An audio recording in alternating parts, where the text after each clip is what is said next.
Né pour transformer des vies, le révérend Alain Patrick Tsenge est le fondateur des ministères ACER. Président et producteur de la chaîne Évangile TV, il est également animateur principal de l'émission Pendule à l'heure. Bienvenue à l'émission Pendule à l'heure. Conférencier à succès, l'un de ses messages clés est la formation des disciples et la formation des fils spirituels. Son investissement dans ses fils spirituels est ce qui fait de lui aujourd'hui un père respecté partout dans le monde. Auteur de plusieurs ouvrages, il défend en l'occurrence le message de la foi. La foi, c'est être sûr. Croit en la prospérité. Quand tu donnes l'offrande, Dieu t'apparaît en rêve, il dit qu'est-ce que tu veux? Et en la santé divine. Tous étaient guéris. Orateur apprécié pour ses messages directs et dynamiques, son ministère est accompagné par la manifestation des dons de guérison et de révélation. Mesdames et messieurs, veuillez accueillir l'homme de Dieu, l'apôtre Alain Patrick Tsenge. On va voir quelques autres petites lois.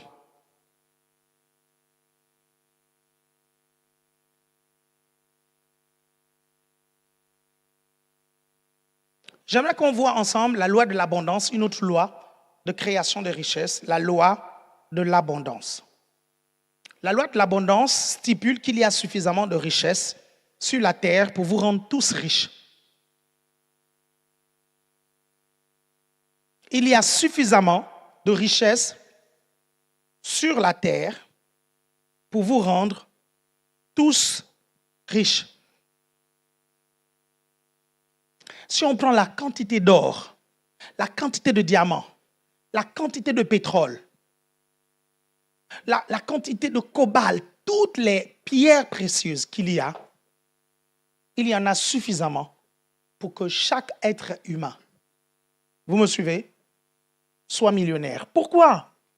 Parce que c'est l'environnement dans lequel Dieu a placé l'homme, un environnement de richesse. Et pourquoi il y a autant de pauvres maintenant? Il y a autant de pauvres pour deux choses. Parce que ces pauvres n'ont pas la connaissance de là où ces richesses se trouvent. Et parce que ceux qui s'enrichissent sont égoïstes, vous me comprenez? Et parfois, ils gardent ça pour eux. Ils ne font pas quelque chose pour que les autres puissent sortir de la pauvreté. Et ça, c'est un gros problème. Parce que nous prêchons tout ça pour que vous soyez prospères afin de bénir d'autres personnes. Vous me comprenez? Bénir d'autres personnes. La Bible dit, je ferai de toi une source de bénédiction. Une source. Et dans tous les domaines, même dans le domaine financier, Dieu veut faire de toi une source de bénédiction. Est-ce que tu as déjà vu une source d'eau qui n'a pas d'eau? Si tu vois une source d'eau qui n'a pas d'eau, ce n'est pas une. Ce n'est pas une source d'eau parce qu'une source d'eau a de l'eau. Est-ce que vous comprenez? Une source d'eau qui n'a plus d'eau n'est plus une source d'eau. Donc, si vous êtes une source de bénédiction, ça veut dire que vous-même, vous êtes béni. Et vous êtes l'incarnation même de la bénédiction et la personnification même de la bénédiction. Quelqu'un me suit ici? Amen. Et donc, c'est important de comprendre cette loi. La loi de l'abondance dit que nous vivons dans un univers riche où il y a beaucoup d'argent disponible pour qui le veut. C'est bien sûr à condition que vous soyez prêt à faire ce qu'il faut pour gagner cet argent. Are you with me? Vous êtes avec moi? En plus, avec l'ère du numérique, l'argent est autant disponible que les écritures sur un ordinateur de banque. Quelqu'un me suit ici? Aujourd'hui, l'argent est principalement numérique. Vous connaissez la monnaie scripturale et la monnaie fiduciaire. Ceux qui ont fait des cours d'économie savent la différence, en fait. Avec la venue de la monnaie scripturale, ça devient incroyable. Les possibilités sont tellement immenses. Vous me suivez attentivement? Je vous ai dit hier que l'argent n'est pas une ressource rare. Ce qui est rare, ce sont les connaissances et les compétences pour attirer cet argent vers nous. Je le redis. L'argent n'est pas une ressource rare. Ce qui est rare, ce sont les connaissances et les compétences pour attirer cet argent vers nous. C'est pour ça que beaucoup de gens ne sont pas riches. Vous êtes là?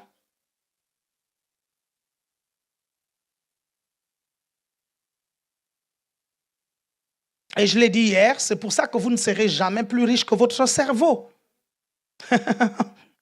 Ça, c'est extraordinaire, ça. Vous ne serez jamais plus riche que votre cerveau. Regardez une paraphrase de Thomas Jefferson, qui est le 3e président des États-Unis. Thomas Jefferson, le 3e président des États-Unis. Il dit, le livre constitue le capital le plus précieux pour bâtir l'homme et faire de lui un roc financièrement indépendant à condition qu'il soit un maître d'action. Je reprends, c'est Thomas Jefferson, le 3e président des États-Unis. Le livre constitue le capital le plus précieux pour bâtir l'homme et faire de lui un roc financièrement indépendant à condition qu'il soit un maître d'action.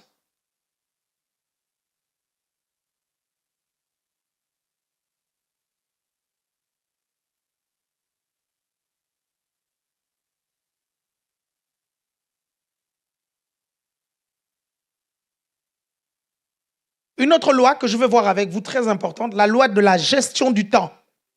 La loi du temps, ça c'est terrible ça. La loi de la gestion du temps. C'est quand même incroyable que Bill Gates ait 24 heures comme vous et moi. C'est quand même incroyable que Mark Zuckerberg, avec toute sa richesse, a aussi 24 heures comme vous et moi. C'est étonnant, hein? Que vous aimiez Bernard Arnault ou pas, il a 24 heures comme vous et moi.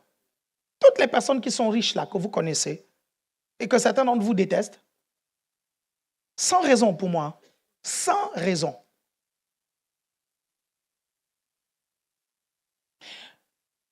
Parce que il y a une chose que vous devez comprendre. Vous chassez ce que vous condamnez. Vous chassez ce que vous condamnez. C'est pour ça que si tu condamnes le péché, tu vas chasser le péché de ta vie. Donc si tu condamnes la richesse et les riches, tu chasses les possibilités d'être riche dans ta vie. Parce que le problème, c'est que nous avons beaucoup d'a priori. C'est là où certaines personnes s'énervent. Ils vont s'énerver contre moi, machin. Vous savez, ces personnes riches-là, elles ne me donnent pas l'argent. Hein. Donc, je ne suis pas un envoyé de ces personnes-là pour essayer de laver leur image. Mais je sais une chose, c'est que tu attires ce que tu respectes. C'est que s'ils ont de la richesse et que tu veux la richesse, tu as intérêt à ne pas les vilipender. Parce que de toutes les façons, tu ne sais pas comment ils ont eu leur richesse. Tu ne fais que des théories. Tu t'appuies juste sur ce que les gens racontent. Mais tu n'as pas la vérité exacte de comment ils ont fait leur richesse. Est-ce que vous me suivez? Vous êtes toujours là?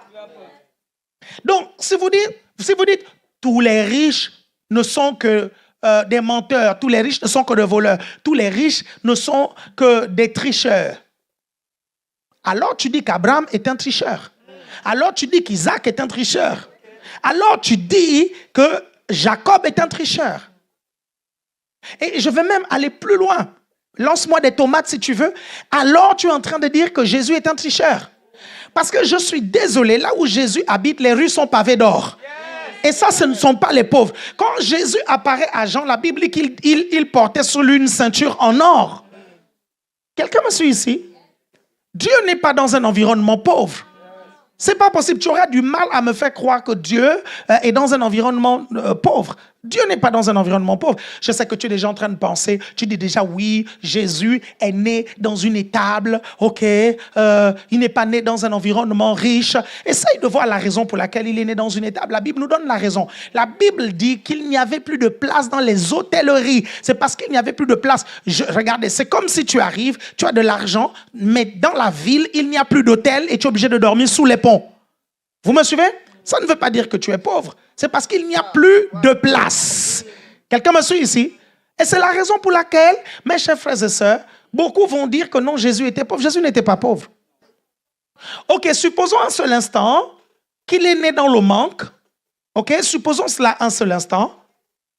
Quand les mages sont venus lui rendre visite, est-ce que vous avez un peu pris le temps de faire des recherches sur la valeur des cadeaux que les mages ont donnés? La Bible dit ils ont donné de la myrrhe, ils ont donné de l'or, hein? Ils ont donné de l'or, ils ont donné de l'or, ils ont donné de l'or. Vous me suivez attentivement?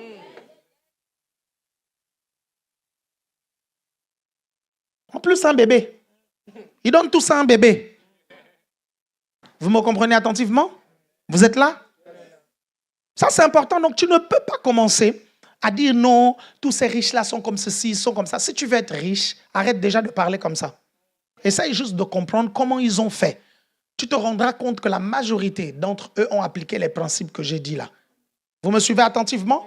Vous êtes là? Notamment la gestion du temps, la loi de la gestion du temps.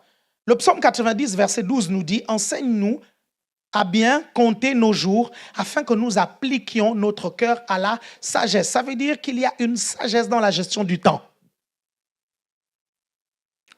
Regardez, vous n'allez pas réussir sur cette terre sans la sagesse. C'est important, la sagesse est extrêmement importante, mais il y a une sagesse dans tous les domaines. Très souvent, la sagesse dans la gestion du temps est liée à la sagesse financière. C'est pour ça que les anglophones disent « time is money ». Vous comprenez? Mais en vérité, le temps est différent de l'argent, l'argent est différent du temps. Vous me comprenez? Entre le temps et l'argent, la plus grande valeur, c'est le temps. Pourquoi? Parce qu'avec l'argent, tu peux racheter le temps. Est-ce que quelqu'un me suit ici? Est-ce que vous savez pourquoi les riches voyagent en jet? Ce n'est pas pour frimer, c'est pour gagner du temps. Parce que toi, en fait, lorsque tu fais Brest-Paris,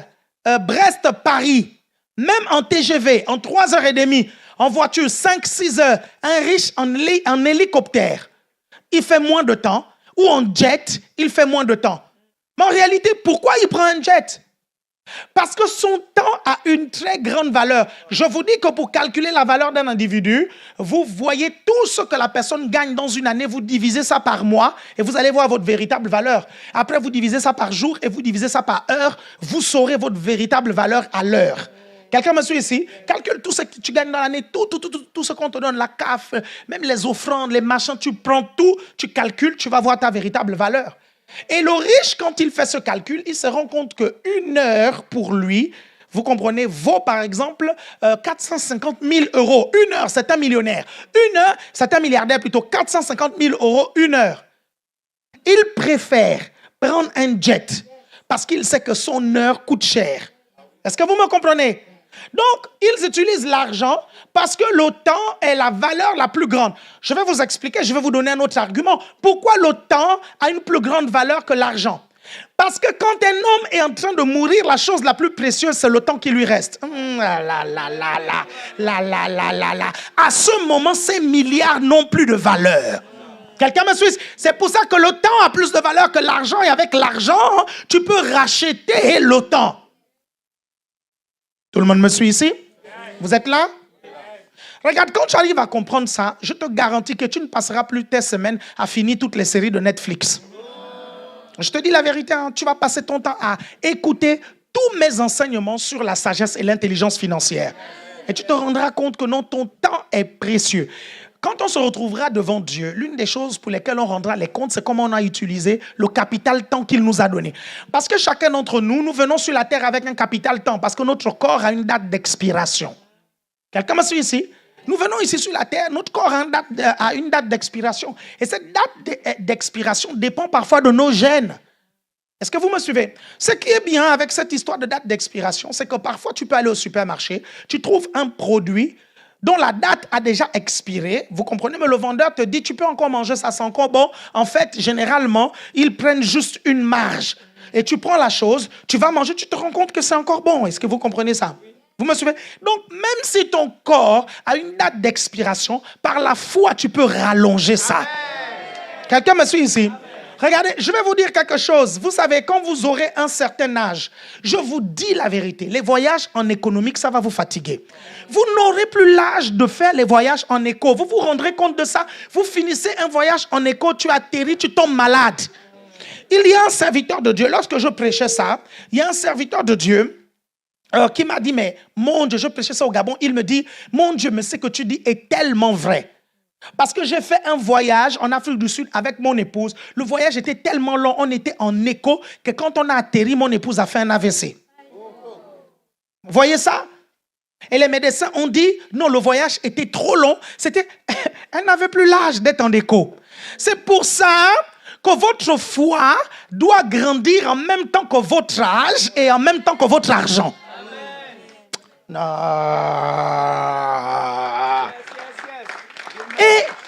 Et c'est pour ça que nous faisons ça. C'est pour ça que vous, si jeunes, Nous vous enseignons ça. Nous vous expliquons ça. Au-delà de tout ce qu'on dit de nous. Regardez les réseaux sociaux. Vous allez voir tout ce qu'on dit de moi. Vous comprenez ça? On me traite de tous les noms. Mais je m'en tape à un point. Mais c'est violent. Fallait que je la sorte, celle-là. Le week-end ne pouvait pas passer sans que je ne la sorte. Parce que moi, ce qui m'importe, c'est vous. Parce qu'un jour, quand vous serez millionnaire, vous me remercierez. Demandez tout simplement à quelqu'un qui a passé le bac. Il te dira que s'il a eu 20 minutes supplémentaires, 20 minutes, il aurait pu terminer cette épreuve et gagner une bonne note. OK? Demandez aux urgentistes. Ils vous diront que s'ils étaient arrivés 10 minutes en avance, ils auraient pu sauver cette personne. Demandez aux personnes qui ont raté l'avion tout dernièrement. Pour 5 minutes, Air France ne te fait pas passer. Tu te dis, mon Dieu, ce sont les 5 minutes là. Dans le réveil, j'ai dit, c'est large. Est-ce que vous suivez? C'est large, je peux le faire. Ce sont ces 5 minutes qui te font perdre 950 € de billets d'avion. Et là, vous réalisez l'importance de 5 minutes. Si tu trouves qu'une minute, c'est peu, fais la planche. Fais la planche. Il y a un exercice là, qu'on dit la planche. OK? Tu mets les mains comme ça, là, tu t'allonges. Fais 1 minute de planche. Je te garantis qu'au bout de la 15e minute, tu sentiras qu'une minute, c'est comme une éternité. Vous me suivez attentivement? Cet exercice-là, tu commences à trembler comme ça. Vous êtes là?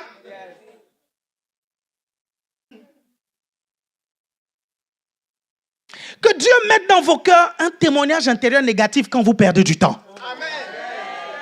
Quelqu'un me suit ici, que Dieu le mette, que Dieu le mette. Regardez, si Dieu met en nous la pensée de l'éternité, il peut mettre en nous le témoignage intérieur que là, on est en train de perdre du temps. Wow. Vous me suivez? Et là, on va commencer à corriger des choses.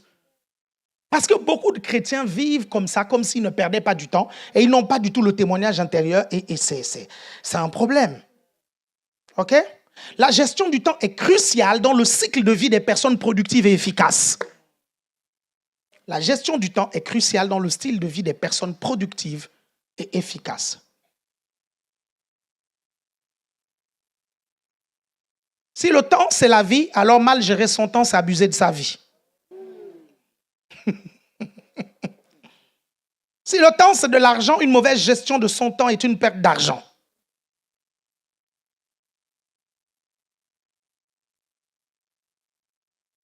C'est nous qui maximisons la valeur de notre temps en étant compétents, excellents et indispensables.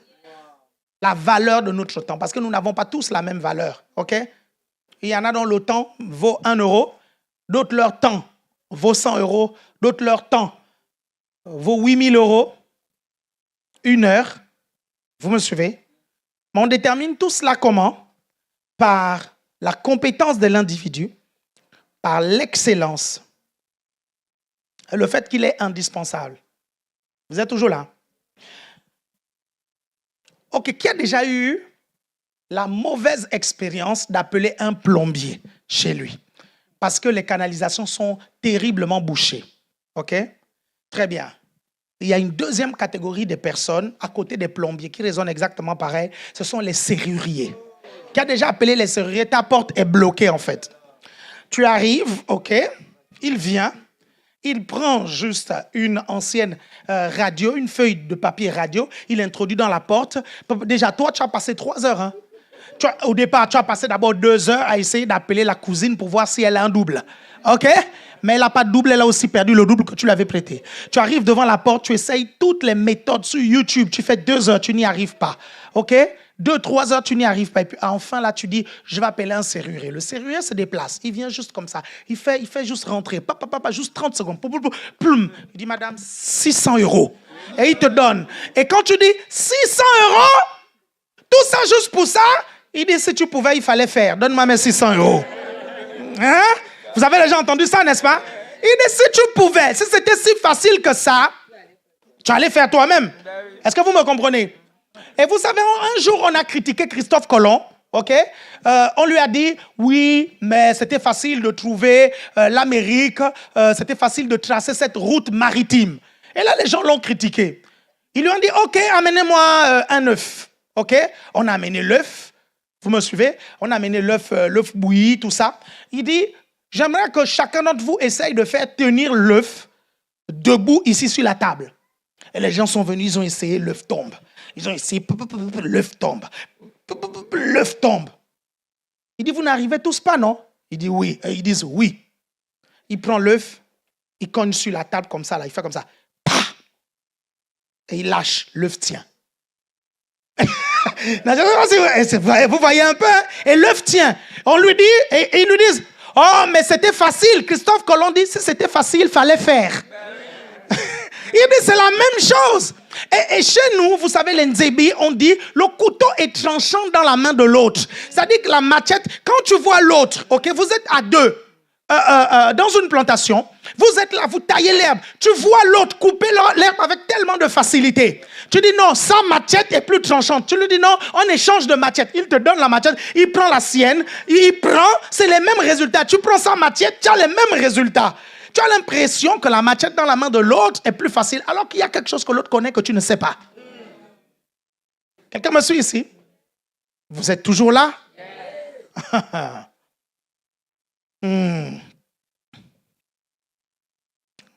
Yes, I want to live. Yes, I want to live.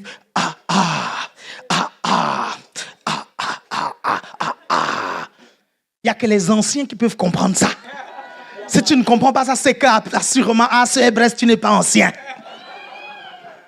Yes, I want to live. Yes, I want to live.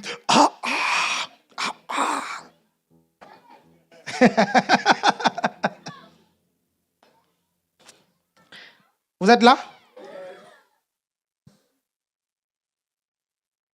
Pour réussir à gérer son temps, ça c'est une clé importante, pour réussir à gérer son temps, il faut organiser ses priorités.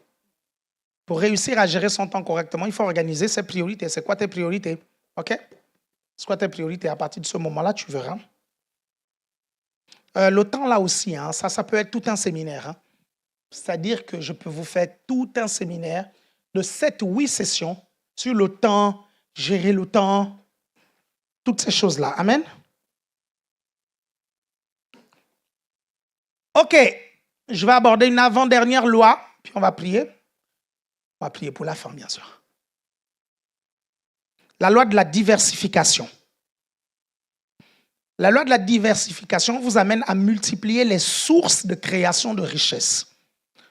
La loi de la diversification, ne restez pas avec une seule source. Multipliez les sources. Comme ça, quand il y a une crise dans un domaine, il y a les autres qui vous soutiennent. Vous me suivez? La Bible dit qu'au jardin d'Éden, il y avait un seul fleuve qui se divisait en 4 bras. Donc, c'est important que tu aies au minimum 4 sources de revenus. OK? Tu travailles, source numéro 1. Tu vends tes perruques, source numéro 2. Tu vends les produits des cheveux, source numéro 3. OK? Tu cuisines un peu, et donc tu vends tes plats, source numéro 4. Vous me suivez attentivement? OK? Tu vends les coques de téléphone, source numéro 5. Vous me suivez? Diversifier les sources. Regardez, je vais vous montrer un passage biblique qui prouve que notre papa Abraham, il avait la diversification des sources de revenus. Genèse chapitre 13, verset 2. Genèse chapitre 13, verset 2.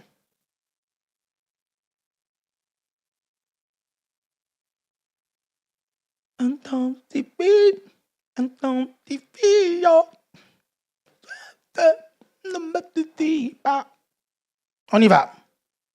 Genèse chapitre 13, verset 2. On y va, mais lisez-moi ça, sinon je lis. Hein. Et si je lis, vous aurez l'impression que je trafique ma Bible. Donc c'est mieux que vous lisez dans vos Bibles pendant qu'ils lisent. Amen. Genèse chapitre 13, verset 2. Abraham était très riche en troupeaux. En troupeaux, première source. En argent. Deuxième source. Et en or. Troisième source. Wow. Vous me suivez? Oui. Pourquoi? Parce qu'avoir de l'or, c'était tout un business. C'est le business de l'or. Ça existe même aujourd'hui encore. Avoir l'argent, c'était aussi un autre business. C'est le business de l'argent. Avoir les troupeaux, c'était aussi autre chose. C'est le business de l'élevage. Vous me comprenez? 3 sources ici. Il en avait même plus. Il avait 4. Pourquoi? Parce qu'il avait beaucoup d'esclaves. Il avait plein d'esclaves. Pour avoir des esclaves comme ça, il faut les avoir achetés quelque part. Il faut les avoir conquis quelque part. Vous me suivez attentivement? Là, vous êtes là, vous dites, mais apôtre Alain Patrick, tu ne peux pas parler d'esclavage. L'esclavage est une mauvaise chose. Nanana. Comment est-ce qu'Abraham ait pu avoir des esclaves? Vous savez, notre prof d'histoire du droit nous disait souvent quelque chose. Il disait, en fait, pour comprendre l'histoire du droit, il faut essayer de penser comment eux, ils pensaient à l'époque. Parce que ce qui est évident pour nous aujourd'hui n'était pas évident pour eux à l'époque. À l'époque, l'esclavage, c'était tout à fait normal. Et c'était leur législation. Tu devais de l'argent à quelqu'un, on pouvait venir prendre tes enfants et les mettre en esclavage.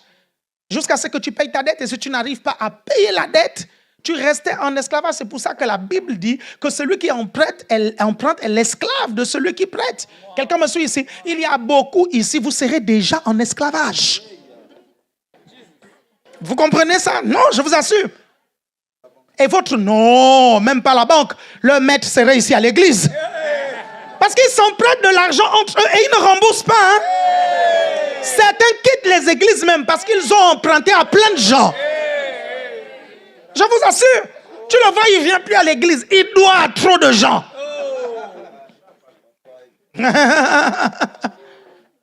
Vous êtes là? C'était leur système à l'époque. C'était comme ça. OK? C'était les esclaves.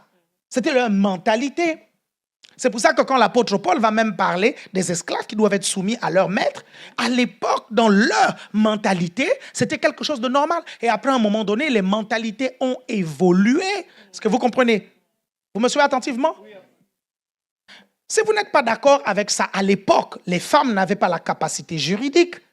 C'est-à-dire que les femmes n'existaient pas juridiquement. Elles n'existaient que par leur homme. Vous me comprenez? La vie d'un homme dans cette société-là était plus importante que la vie d'une femme. Terrible, certains d'entre vous, vous êtes scandalisés, mais c'était comme ça qu'eux, ils pensaient à l'époque. C'est pour ça qu'il y a un pasteur qui doit repartir au Moyen-Âge. Il a crié sur les réseaux sociaux, la place de la femme, c'est à la cuisine. J'ai dit, repars au Moyen-Âge, mon gars. Les temps ont changé. Les temps ont changé. Tu ne peux plus dire que la place d'une femme, c'est à la cuisine. Ce n'est pas possible. La dernière fois, vous comprenez, qu'un homme a donné cette responsabilité à une femme dans l'humanité, ça s'est mal passé. Vous me suivez? Et on est là.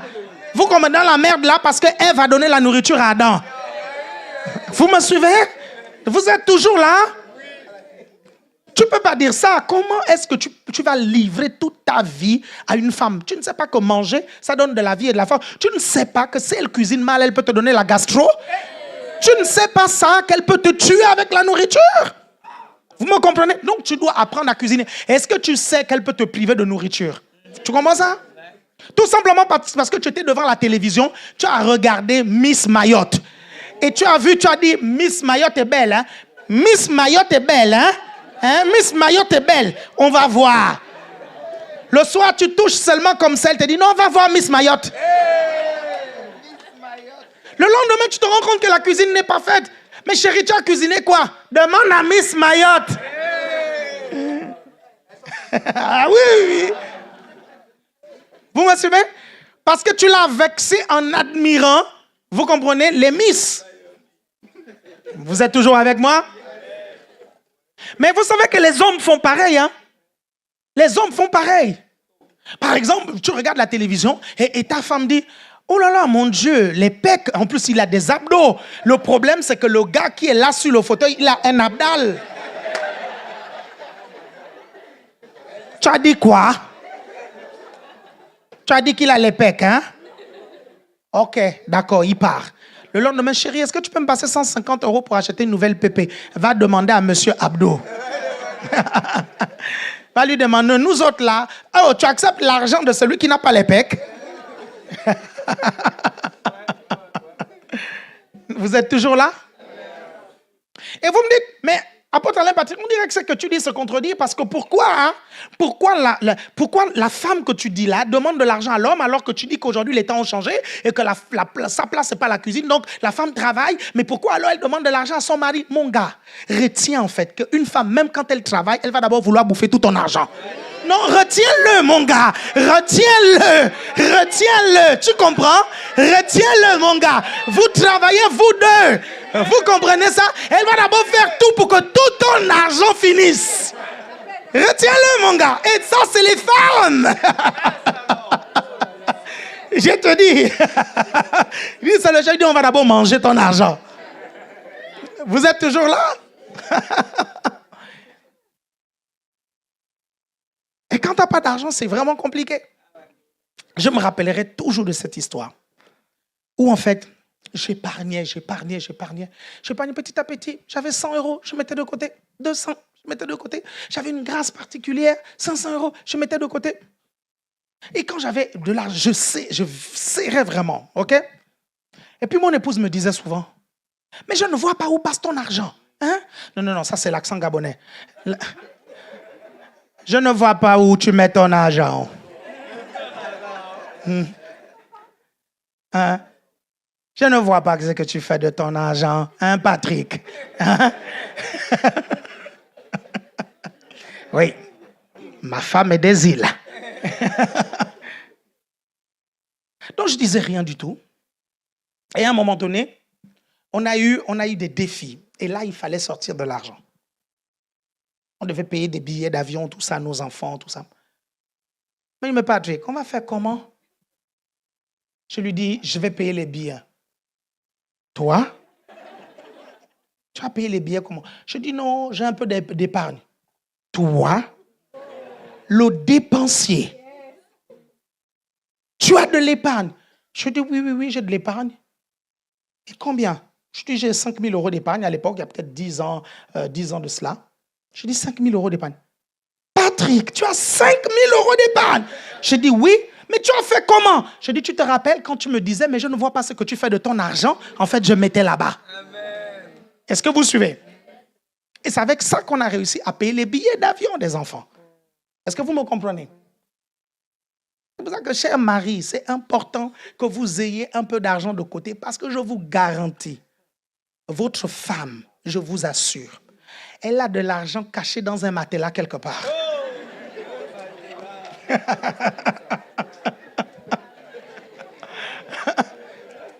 Les femmes aiment la sécurité. Tu penses sérieusement, même quand elle te dit, il n'y a plus rien ici à la maison, c'est faux, c'est dans le matelas.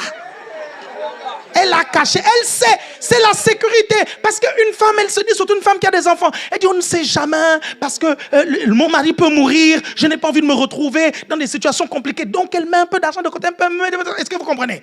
Donc, le problème, c'est que si toi, tu ne mets pas de l'argent de côté, le jour où il y aura un défi, elle va sortir l'argent, et toi, tu ne pourras pas sortir l'argent. Et c'est là où elle prend la suprématie. Vous comprenez ça?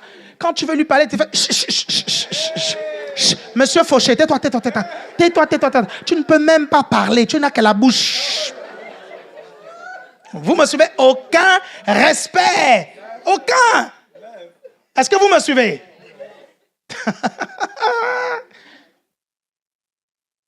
Mon frère, tu es encore jeune. Il ne faut pas dire que je ne t'ai pas averti. Hein? Je te dis, il faut écouter. Vous me suivez? Ayez toujours votre petite botte. Vous êtes un mari, ayez votre petite botte. Quand vous êtes en face des défis, tu sors le truc. Tu dis non, mais en fait...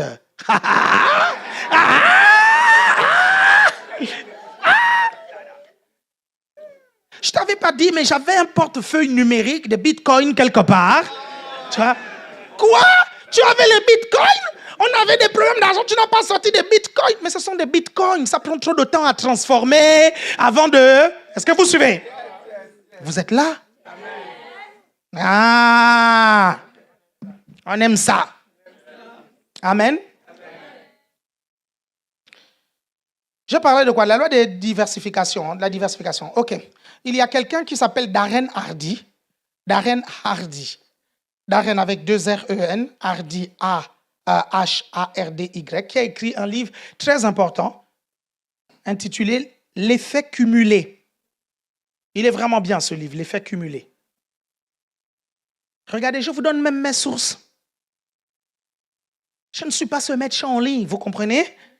Dans les films karaté, les maîtres Shaolin, c'était toujours ça. C'est-à-dire que l'histoire est toujours la même. Il y a un jeune garçon qui perd son père, tué par quelqu'un, et le scénariste ne montre pas la personne qui l'a tué, vous comprenez? Et après, le petit dit, je vengerai mon père. Il arrive dans un village comme ça. Il y a un monsieur qui le recueille et qui lui apprend les techniques d'arts martiaux à se battre. Est-ce que vous comprenez ça? Au fur et à mesure que le film avance, le petit garçon va tuer plein de gens, tout ça pour se venger. Et quand il arrive à la dernière personne, on lui dit, si tu retrouves cette personne, c'est la personne là qui a tué ton père. Je vais la retrouver. Il retrouve la personne. Or, la personne là, c'est son maître. Tu vois? Il dit, ton père, il était trop fort dans les arts martiaux. Il me rivalisait. C'était le meilleur élève du maître. Il fallait que je le tue pour prendre sa place. Et là, je l'ai tué. C'est toi qui as tué, papa. Non! Ils se battent, ils se battent, ils se battent, ils se battent. Vous comprenez? L'élève tape le maître. Oh! Le maître sent. Oh! Après, il y a une musique. Le maître sort la botte de la menthe religieuse. Après, il dit, je savais que ce jour allait arriver. Donc, je t'ai tout montré, mais je ne t'ai pas montré la botte de la menthe religieuse.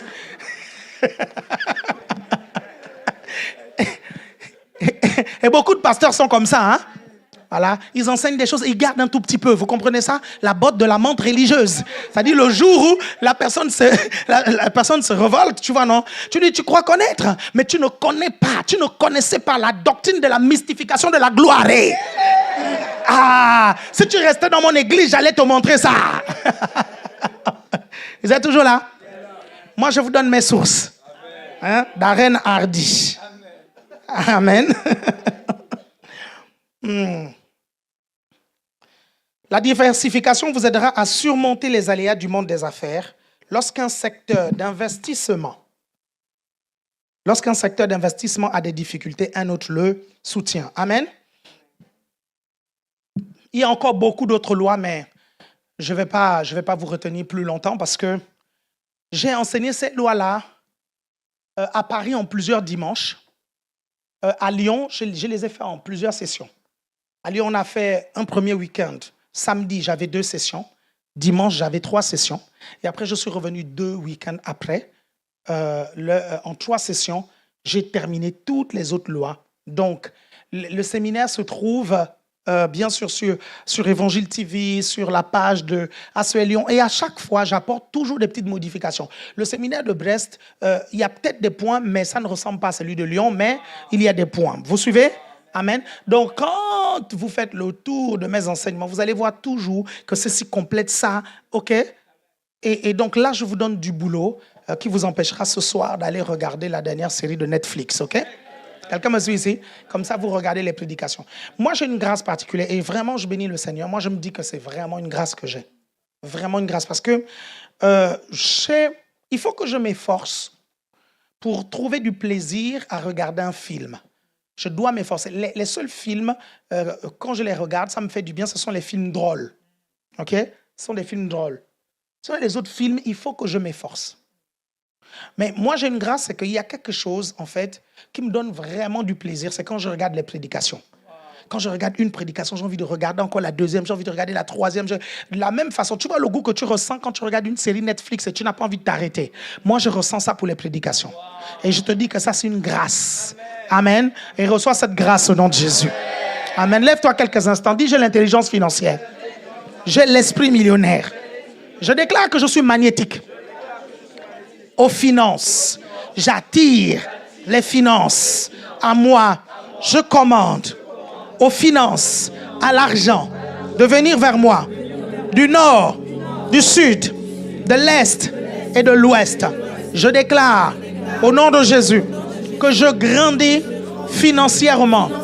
Mon âge avance, ma foi grandit, mes finances grandissent. Au nom de Jésus, telle est ma vie, telle est ma destinée. Et le contraire ne se passera pas dans ma vie au nom de Jésus. Je le redis, mon âge avance, ma foi avance, mes finances augmentent.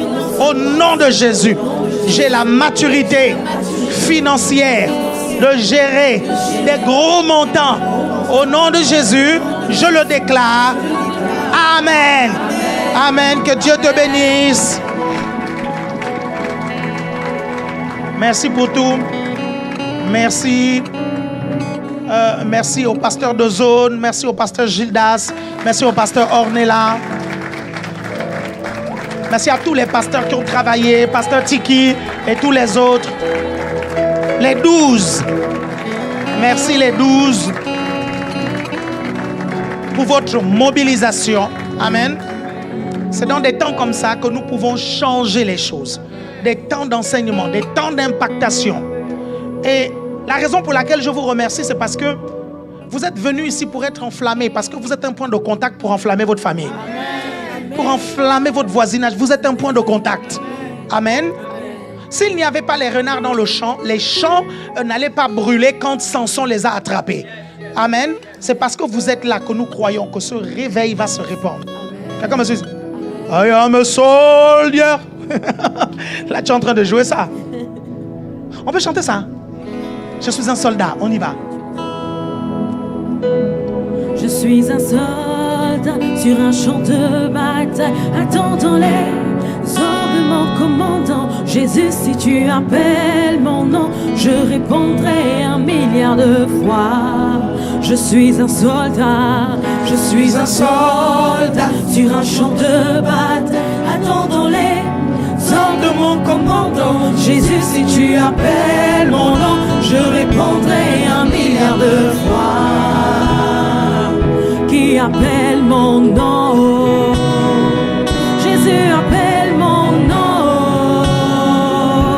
Jésus, si tu appelles mon nom, je répondrai 1 milliard de fois. Qui appelle mon nom? Qui appelle mon nom?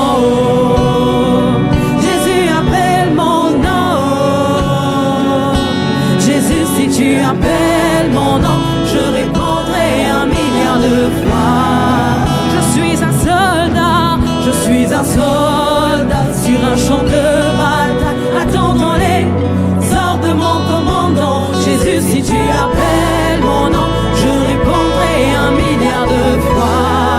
Je suis un soldat sur un champ de bataille, attendant les ordres de mon commandant. Jésus, si tu appelles mon nom, je répondrai 1 milliard de fois. Peu importe.